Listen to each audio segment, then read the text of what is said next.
Hello everyone, and welcome to another game of World of Warships. Today's replay is from Sacagnata, and he's in the Odin, a tier 8 German premium battleship. He's on the map North in a 3-point domination game, and while it's a top tier battle, it's nice. And the carrier is only tier 6. Now personally I'm not the biggest fan of the Odin. It's an okay ship, but I just feel like it's a bit too squishy, because it's sort of a brawler.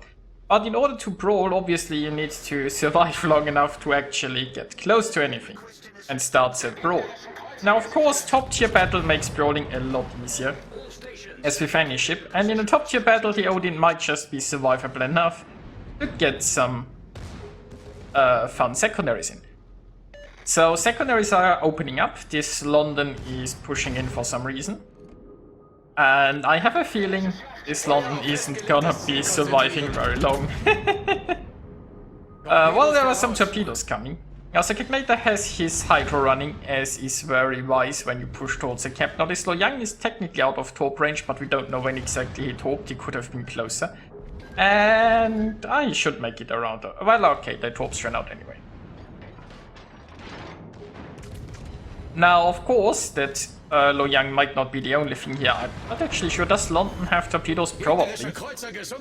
Now there is a first blood. That's lovely.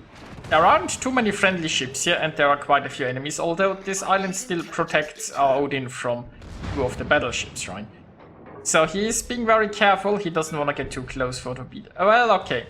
The London does have torpedoes, but what is torpedo range? Actually, find out that I have no idea. So, are those torps gonna reach? Yes, we're gonna find out. Nope.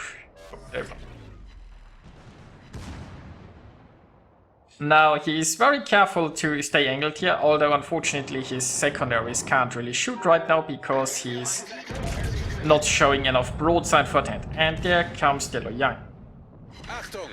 Now, Sacagnata's Hydro is no longer running, so he's reversing here, and he's probably a bit concerned about this Loyang, so he'll need to... Ah, the torps are already spotted. Is somebody... Oh, that Atlanta might have Hydro. That would explain it. So that's going to be very useful, because that should allow him to watch properly here. Which is going to be very important. Preserve his hit points. Meanwhile, nice citadels there. That's good. It looks like they're going to finish the door here. Well, okay, yeah. It's for a second I thought it was escaping the concealment, but no, it won't. So that's going to be important because the Vladivostok and the Massachusetts are arriving, and that's going to make this a bit more unpleasant. There are still only 3 enemies here, and one of them is probably going to be... Well, okay, somehow I see the destroyer right now, but technically this destroyer is going to stay concealed and not shot in. The Atlanta is also gonna do its best to use islands as cover, which means that our Odin here is going to tank the incoming ships. But you know, I should be able to tank those 2 battleships for a while the team helps take them down.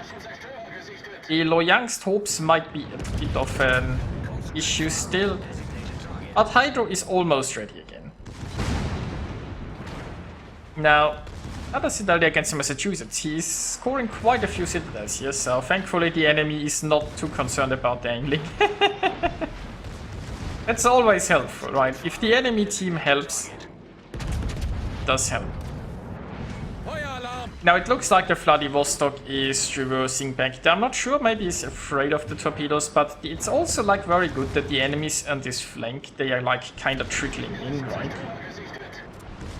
The enemy has already lost quite a few ships there, and it's always like only 1 or 2 ships of the enemies that are engaging, and the other ships are doing their very best to not be part of the battle. Like, for example, this Vladivostok currently can't shoot him. And now we might even have reinforcements arriving in case of these Tirpitz. If the Vladivostok actually keeps reversing back there, he might just be shot at by the Tirpitz and the Scharnhorst soon. Also, now we have some... Yeah, exactly. Took a great hit. The Vladivostok was so hard trying to not engage that he gave his broadside to other. Well, there are some torpedoes going for the Massachusetts. Massachusetts is getting low, but I think like those torpedoes will probably just seal the deal there. Now, unfortunately, it means no torps are ready for the Vladivostok, who is now deciding to show broadside right here. Sieg ist in Sicht.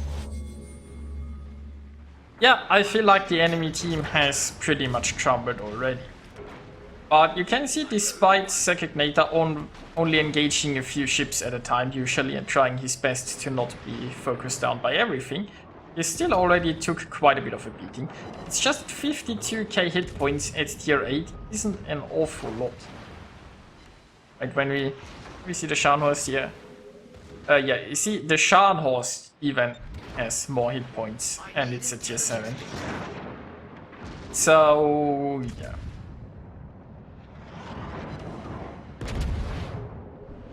Now, honestly, at this point, he could just move forward here and run after the Vladivostok, I guess.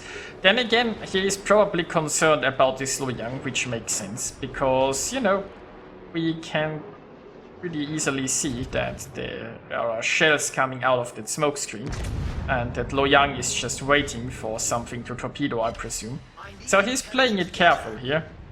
Although, considering how hard the Tirpitz is pushing in, personally, I think I would have moved forward. Now, Hydro isn't going to last much longer. If he had more Hydro duration left, a push-in could have Hydroed the Destroyer.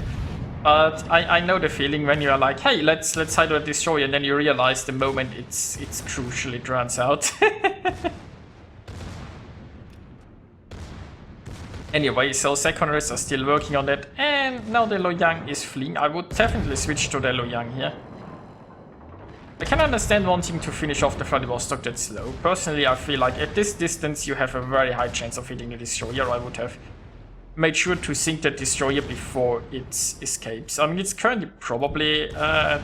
did Atlanta raided? Probably. But that raider won't last for too long, and yeah. He's now helping with the Luoyang, and that's a Luoyang narrative, and that's a high caliber. Which is lovely. Now he might be beaching here, or he might be able to actually turn around. Odin is a sleek ship, maybe he can squeeze by. Depends on how screwed up the underwater rocks look here.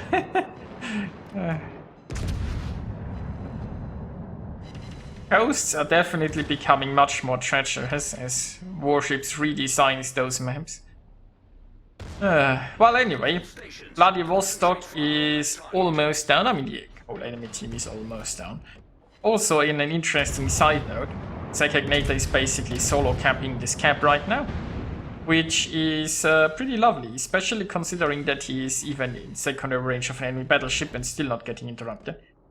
And this Vladivostok just refuses to sink just when you think it's gonna go down. It just pulls out another heal. It's even on fire, but it doesn't care.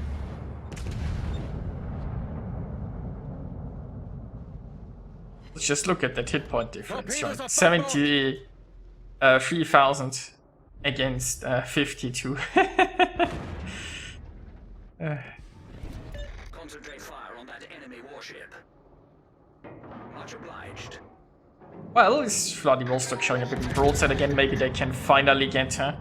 Meanwhile, the enemy has two ships that are desperately trying to leave the map, and oh, the Fubuki has been spotted. But the enemy team is closing in on all enemies. Now, Sacagnata has immediately switched his secondaries to the Fubuki. His Hydro is running, so he should be able to avoid the torps. Well, I mean... Yeah, he can fit through those. So now he could switch his... Yeah, exactly. He switched his secondary fire again to the Vladivostok. Good job there. And now he's just approaching the Fubuki. The Fubuki's torps are... Wait, were those actually 3 launches or were those only 2? No, those are all 3 launches. So the Fubuki's torps are spent. And that means he can now hunt it down. Finally, the Vladivostok goes down. Vladivostok once again got a pretty nice hit there against him. It just, once again, it shows how squishy the Odin is, I guess, with those hit points.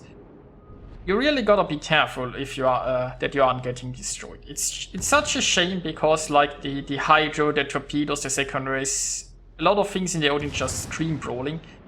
And then when you wanna brawl, you realize you don't really have the hit points, you don't really have the staying power in a brawl, so...